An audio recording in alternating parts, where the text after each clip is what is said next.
Hey everyone, this is Alex Smith and welcome to knowledge the ambition. इस session में हम बात करेंगे about the international day of zero tolerance for female genital mutilation which is FGM। FGM इसे हम short में कहते हैं, which stands for the female genital mutilations. And 6 फरवरी को हम वर्ल्ड वाइड सेलिब्रेट करते हैं the international day for of zero tolerance for FGM। The world observed the International Day of Zero Tolerance for Female Genital Mutilations on 6th of February under the theme Step Up the Pace। Theme important आपको ध्यान में रखनी है, step up the pace 2025 की ये theme है। It emphasizing the need for stronger alliances and expanding the movements to end FGM, female genital mutilations.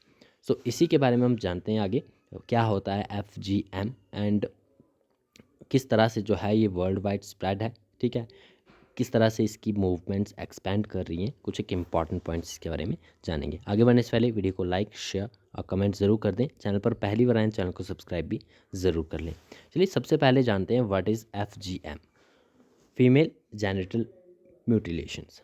Definition की अगर हम बात करें तो FGM इन्वॉल्व्स द अल्टरिंग और injuring the female genitalia for non-medical reasons.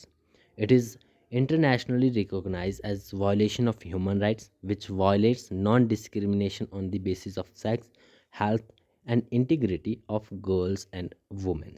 Now, इसके effects क्या क्या पड़ते हैं, हेल्थ इम्पैक्ट्स क्या क्या हैं।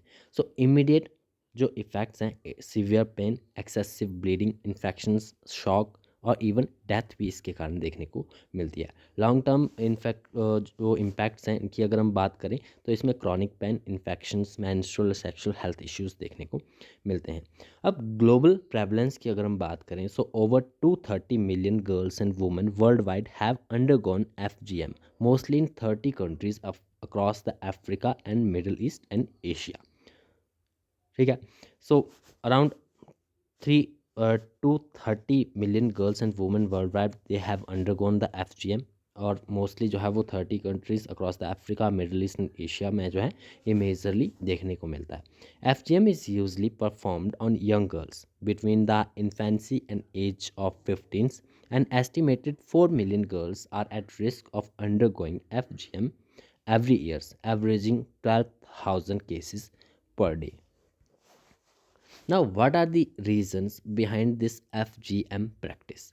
फीमेल जेनिटल म्यूटिलेशंस ये प्रैक्टिस किया जाता है। ठीक है, कई सारी कंट्रीज़ में। ठीक है, आपने जैसे कि हमने अभी बात की कि अराउंड 30 कंट्रीज़ जो हैं वो Africa, middle east and Asia की हैं। ठीक है, जहाँ पर ये प्रैक्टिस किया जा रहा है। ठीक है, majorly. And what are the reasons in many communities. ठीक है, कम्युनिटी बेस्ड ये देखने को मिलता है। FGM is seen as a necessary part of raising a girl, preparing her for adulthood and marriage. It is believed to control female sexuality, ensuring the premarital virginity and marital fidelity.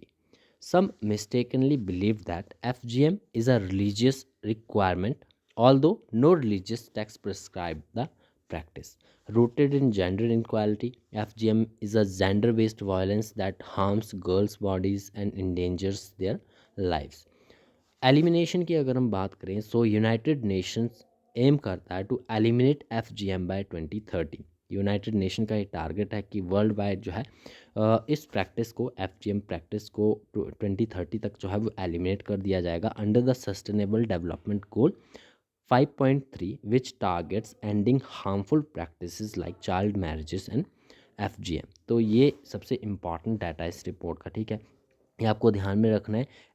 SDG के बारे में। ठीक है, कौन से SDG के under under जो है ये हमारा टारगेट है to eliminate the FGM practice. It's 5.3। ठीक है, जो टारगेट करता है the ending harmful practices like the child marriages and FGM। Now, what are the challenges? Progress remains uneven with opposition in some regions। और opposition का main reason यही बनता है कि जो कंट्रीज़, कई सारी कंट्रीज़ में जो कम्युनिटीज़ हैं वो इसे रिलीजन के साथ जोड़ती है। ठीक है, और रिलीजियस रिक्वायरमेंट के तौर पर देखती हैं। Such as Gambia's attempt to reveal the FGM ban. ठीक है, गाम्बिया में जो है ये बैन किया गया था, but they attempt to repeal this FGM ban. Nearly 7 million girls and women have accessed prevention services, but the global decline must be 27 times faster to end the FGM by 2030. Of the 31 countries where data is collected of FGM prevalence, only 7 are on track to meet 2030 UN SDGs target to eliminate the practice. तो around 31 countries को target किया गया, जिसमें केवल 7 ही जो है वो on track है, ठीक है। Increasing trend of health care providers performing FGM under the false belief that it makes the practice safer. Call for the collaborative efforts. So countries like Kenya, Uganda have shown declining prevalence rate due to community-led initiative and stronger policies. United Nations agencies urge for increased collaboration among the governments, civil societies, healthcare providers, and grassroots organizations to eliminate the female genital mutations. So these are all the important points about the FGM. Thanks for watching.